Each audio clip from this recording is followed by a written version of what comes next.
Dear students, मैं doctor CL. Verma, associate professor, department of zoology, government Lohia college Churu. आज का अपना विषय है ब्लड वेस्कुलर सिस्टम इन ब्रेंकियोस्टोमा। ब्रेंकियोस्टोमा या एम्फियोक्सिस के अंदर रक्त परिवहन तंत्र, रक्त परिसंचरण तंत्र, ब्लड वेस्कुलर सिस्टम इन ब्रेंकियोस्टोमा। ब्रेंकियोस्टोमा सिफिलोकोडेटा का एनिमल है, ये अपन पहले भी जिक्र कर चुके हैं। यहां पर अपन ब्लड वेस्कुलर सिस्टम पढ़ रहे हैं। एम्फियोक्सिस का ब्लड वेस्कुलर सिस्टम अपने आप में बहुत ही पिक्यूलियर होता है। और ये पिक्यूलियर क्यों होता है कि यहां पर जो ब्लड होता है उसमें ना तो रेस्पिरेटरी पिगमेंट है और ना ही उसके अंदर ब्लड कार्पसल्स है, मतलब रक्त कणिकाएं भी नहीं है और यहाँ पर रेस्पिरेटरी पिगमेंट भी नहीं है। इसका मतलब ये हुआ कि ये श्वसन में भी हेल्प नहीं करता है। तो फिर करता क्या है? ये केवल भोजन का ट्रांसपोर्टेशन करता है, फूड ट्रांसपोर्टेशन का काम करता है, और एक्सक्रीटरी प्रोडक्ट है उसके ट्रांसपोर्टेशन का काम करता है। खाद्य पदार्थों का और उत्सर्जी पदार्थों का परिवहन का काम करता है ये। इसके अतिरिक्त इसकी ब्लड की एक विशेषता ये और है कि यहाँ पर जो ब्लड है वो वेसल्स, आर्टरी और वेन्स में तो बहता ही बहता है। इसके अलावा यहाँ पर कुछ लिम्फ वेसल्स होती है, लिम्फ नोड होती है, जो उनमें भी रक्त का परिवहन होता है। जैसे यहाँ पे डोर्सल फिन पाया जाता है, वेंट्रल फिन पाया जाता है और मेटाफ्लोरल फोल्ड्स होते हैं। उनके अंदर कोई भी कैपिलरी या वेसल्स या आर्टरी या वेन नहीं जाती है, जबकि वहां पर रक्त का परिसंचरण होता है। वहां पर भी रक्त का पहुंचता है और वहां से भी रक्त वापस आता है, लेकिन वहां पर कोई भी वेसल से नहीं होती है। तीसरी एक चीज ये है कि इनकी जो वेसल्स होती है यहाँ पे हार्ट नहीं है। हार्ट नहीं है तो जो आर्टरी और वेन है उनकी संरचना बिल्कुल सेम होती है। ये डिफरेंशिएशन नहीं हो पाता है कि ये आर्टरी है और ये वेन है। बट ये उच्च कोर्डेट जो है उनकी जो आर्टरी और वेन्स होती है उनकी होमोलोगस होती है, इसलिए इनका नाम अलग अलग आर्टरी और वेन दिया गया है। बाकी इनकी संरचना दोनों की, आर्टरी और वेन की दोनों की संरचना एकदम से सेम होती है। एक विशेषता इसकी ब्लड वेस्कुलर सिस्टम की है कि यहाँ पे हार्ट नहीं है। थोड़ा बहुत अगर कुछ है तो एक वेंट्रल साइनस वेनोसस होता है, बाकी यहाँ पर हार्ट नहीं है। इसलिए यहाँ पर जितनी भी ऑर्टा या आर्टरी और वेन होती है वो हाईली मस्कुलर होती है और हाईली कॉन्ट्रेक्टाइल होती है। उन्हीं की वजह से ब्लड का परिवहन होता है। तो ये कुछ चीजें ऐसी है जो किसी भी एनिमल के अंदर नहीं पाई जाती, क्योंकि यहाँ पे ब्लड है लेकिन ब्लड के अंदर रेस्पिरेटरी पिगमेंट नहीं है। तो फिर ये इसका मतलब है कि ये रेस्पिरेशन में हेल्प नहीं करता है। तो ये कुछ विशेषता है इसके ब्लड वेस्कुलर सिस्टम की, उसको जानने की कोशिश करते हैं अपन। यहाँ पे सबसे पहले अन्य संरचनाओं के बारे में बताऊंगा मैं यहाँ पे आपको कि ये जो अंदर का लाइटेड पोर्शन दिखा रखा है, लाइट पोर्शन दिखा रखा है, ये इसका ये पीछे का पोर्शन है और ये आगे का पोर्शन है। ये आगे के पोर्शन के अंदर ये इसकी फेरिक्स दिखाई है अपन ने यहां तक, और फेरिक्स के बाद में ये जो पीछे का पोर्शन दिखाई ये इंटेस्टाइन का पोर्शन है, ये इंटेस्टाइन है और ये फेरिक्स है। इंटेस्टाइन के अंदर देखें तो यहां पर अपन ने एक आर्टरी और वेन का जाल दिखाया, कैसे इंटेस्टाइन के अंदर पहुंचती है और कैसे बाहर निकलती है। तो वो एक इंटेस्टिनल प्लक्सेस है, ये इंटेस्टाइन के अंदर जाने वाले रक्त का स्थान है। यहां पर देखिए ये फेरिक्स दिखा रखी है, और फेरिक्स की वाल के अंदर फेरेंजियल जो वाल होती है उसके अंदर जो स्लिट्स होते हैं, गिल स्लिट्स, तो ये अपन ने वहां पर ये गिल स्लिट्स दिखा रखे हैं। ये पूरी की पूरी फेरिक्स दिखा रखी है अपन ने। फेरिक्स के जस्ट नीचे, फेरिक्स के पिछले वाले भाग के जस्ट नीचे और एंडोस्टाइल के ऊपर यहां पर एक संरचना दिखा रखी है, यह है मिड गट डाइवर्टिकुलम, जिसका अपन जिक्र डाइजेशन के अंदर कर चुके हैं। मिड गट डाइवर्टिकुलर डाइजेस्टिव एंजाइम निकालती है और लीवर का भी काम करती है। तो ये मिड गट डाइवर्टिकुलम दिखाई जो कि फेरिक्स के पीछे वाले भाग के नीचे है और एंडोस्टाइल के ऊपर पाई जाती है। तो ये अपन ने कुछ संरचनाओं का जिक्र किया है जो कि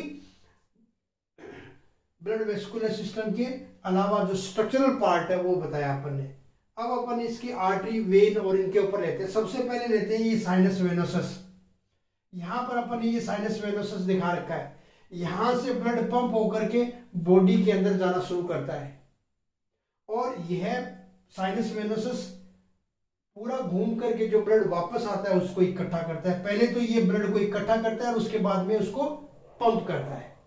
तो यहां से अपन शुरुआत करते हैं। ये साइनस वेनोसस है जिसमें ये पीछे से आर्टरी और वेन जो आकर के मिलती है, यहाँ पर इसमें ब्लड आकर के इकट्ठा होता है।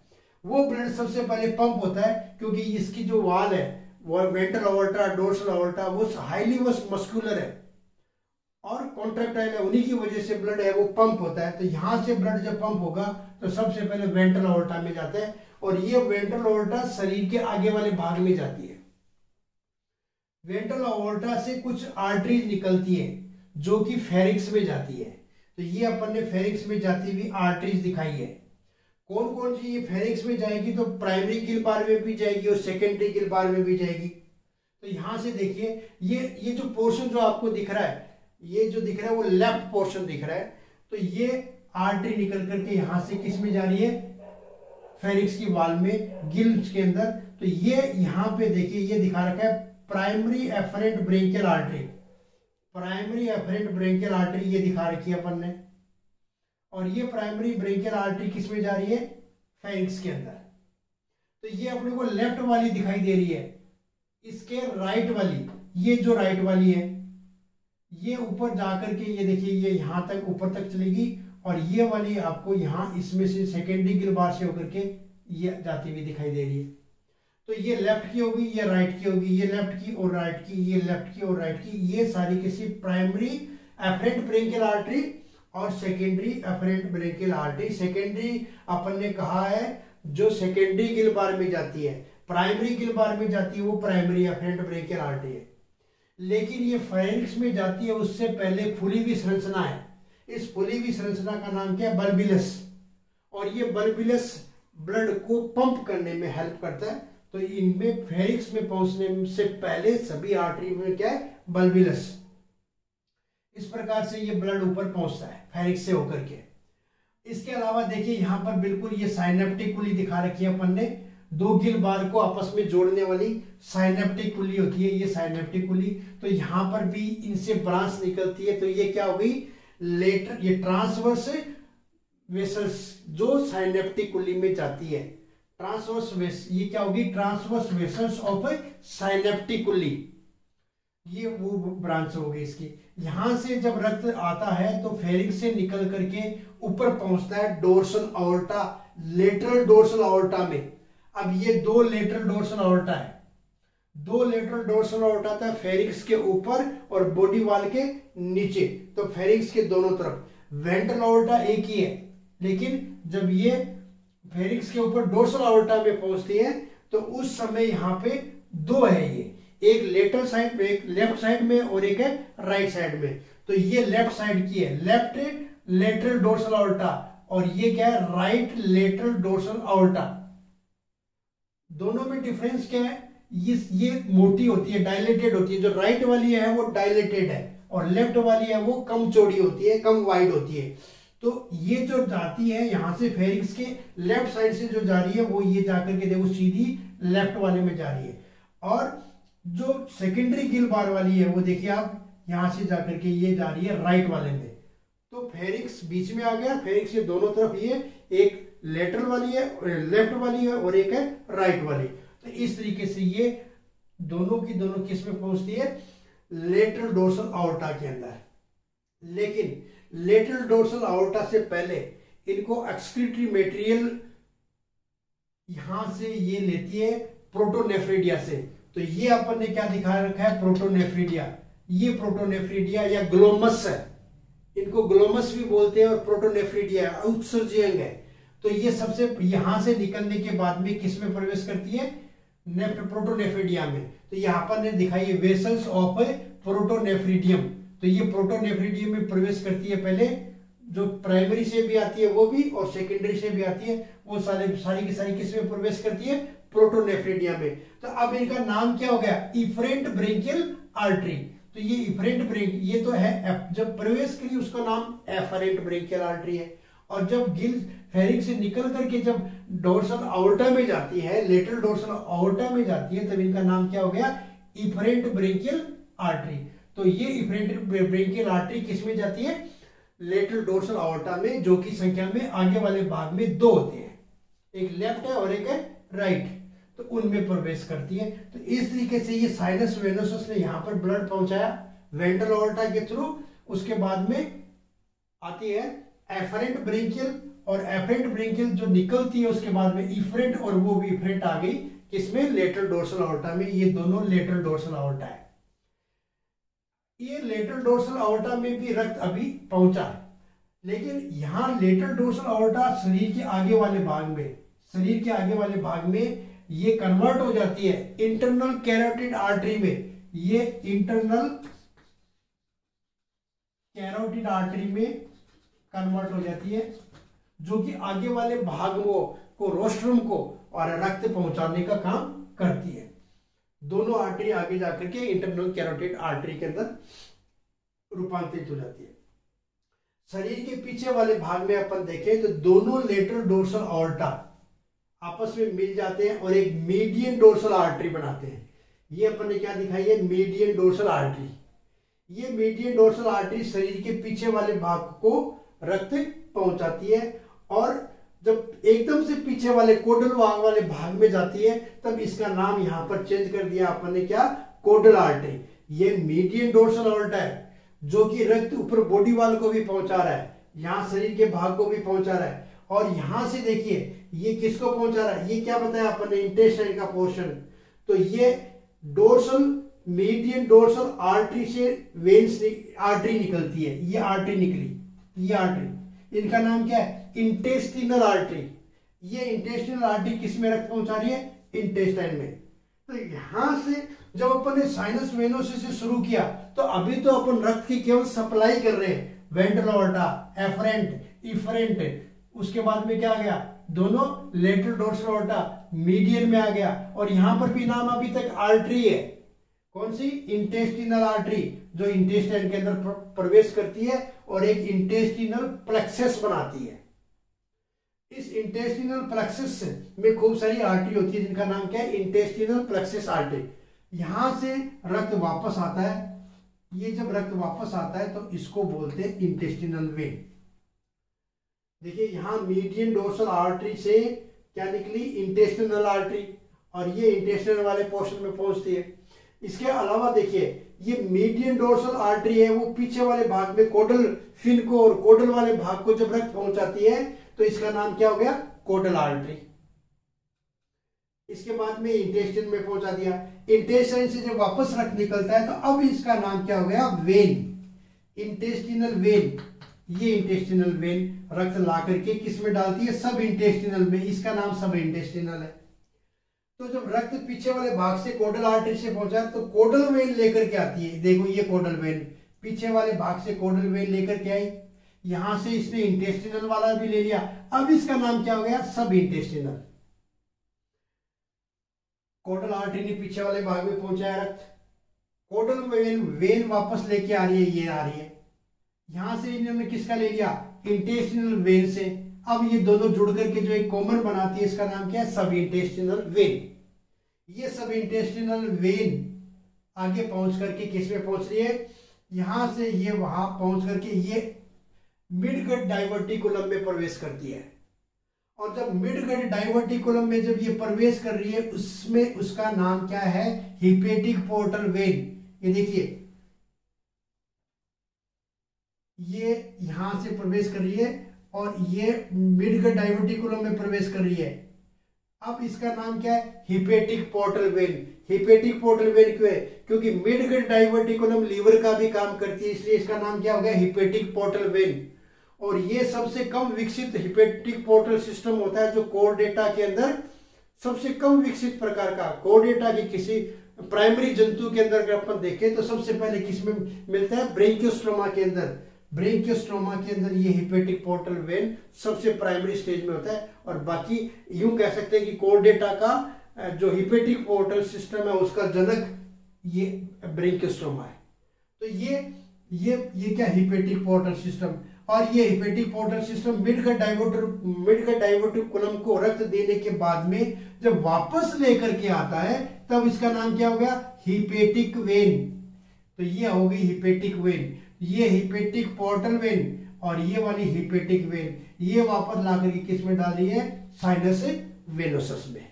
तो इस तरीके से रुधिर आगे जाकर के वापस किस में आ गया, वापस साइनस वेनोसस में आ गया। आगे वाले भाग में सप्लाई किया, पीछे वाले भाग में सप्लाई किया और वापस आकर के किस में आ गया, मिडगट डाइवर्टिकुलम में। इसके अतिरिक्त देखिए आप और कहां कहां से साइनस वेनोसस के अंदर रक्त आता है। ये दिखा रखा अपने डोर्सल वाला पार्ट है, बॉडी का जो ऊपर वाला पार्ट में जो रक्त सप्लाई किया गया था वो पैराइटल वेन है। ये देखिए ये पैराइटल वेन है और ये पैराइटल वेन ला करके किस में डालती है, साइनस वेनोसस में। लेकिन ये पैराइटल वेन एक नहीं है, दो है। ये अपन लेफ्ट साइड की दिखा रहे हैं, राइट साइड में भी है। तो इनकी संख्या दो होती है, लेफ्ट में और एक राइट में, क्योंकि ये पोर्शन तो आपको लेफ्ट वाला दिखाई दे रहा है, इसलिए ये तो लेफ्ट पैराइटल वेन हो गई। और ये डोर्सल पार्ट जो होता है बॉडी का, उससे रक्त लेकर के आ रही है और ये साइनस वेनोसस में डाल रही है। इसके अतिरिक्त और भी है, देखिए ये अपन ने यहां पे दिखा रखी है पोस्टीरियर कार्डिनल वेन और ये एंटीरियर कार्डिनल वेन, यानी ये आगे वाले भाग से रक्त लेकर के आ रही है, इसका नाम क्या हो गया, एंटीरियर कार्डिनल वेन। और ये पीछे वाले भाग से लेके आ रही है, जिसका नाम क्या हो गया, posterior cardinal when. Posterior cardinal when, दोनों वेन आपस में आकर के यहां पर फ्यूज होता रहती है, तो इसका नाम क्या हो गया, common cardinal when. Common cardinal when. और कॉमन कार्डिनल वेन का दूसरा नाम भी है डक्टस क्यूएराई। डक्टस क्यूएराई, और ये डक्टस क्यूएराई देखिए आप साइनस वेनोसस के अंदर ब्लड डालती है।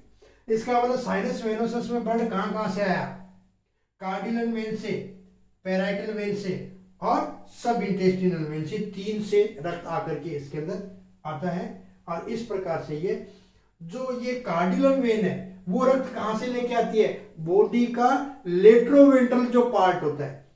पैराइटल कहां से लेके, डोर्सल पार्ट से, एम्पियोक्सस के डोर्सल पार्ट से ये रक्त लेकर के आती है। लेकिन कार्डिनल जो वेन है वो लेट्रोवेंट्रल पार्ट जितना भी है बॉडी का, वहां से सारा का सारा रक्त लेकर के आती है और वो किस में डालती है, साइनस वेनोसस के अंदर। तो इस प्रकार से इसके अंदर ब्लड वेस्कुलर सिस्टम पाया जाता है। एक मिनट के लिए मैं वापस रिपीट करता हूं, ये साइनस वेनोसस है। साइनस वेनोसस से ब्लड जब शुरू होता है तो किस में आता है, वेंट्रल ऑर्टा में। और वेंट्रल ऑर्टा खुद क्या है, कॉन्ट्रेक्टाइल है और मस्कुलर है। ये रक्त किस में भेजता है, फेरिंक्स में। किसके द्वारा, एफरेंट ब्रेंकियल आर्टरी के द्वारा, जो कि प्राइमरी में जाती है तो प्राइमरी हो गई, और सेकेंडरी गिलबार में जाती है तो सेकेंडरी एफरेंट ब्रेंकियल आर्टरी होगी। लेकिन प्रवेश करने से पहले क्या बना रही है, बल्बिलस। और ये बल्बिलस क्या करते हैं, रुधिर को पंप करने का काम करते हैं और आगे फेरिक्स में पहुंचाते हैं।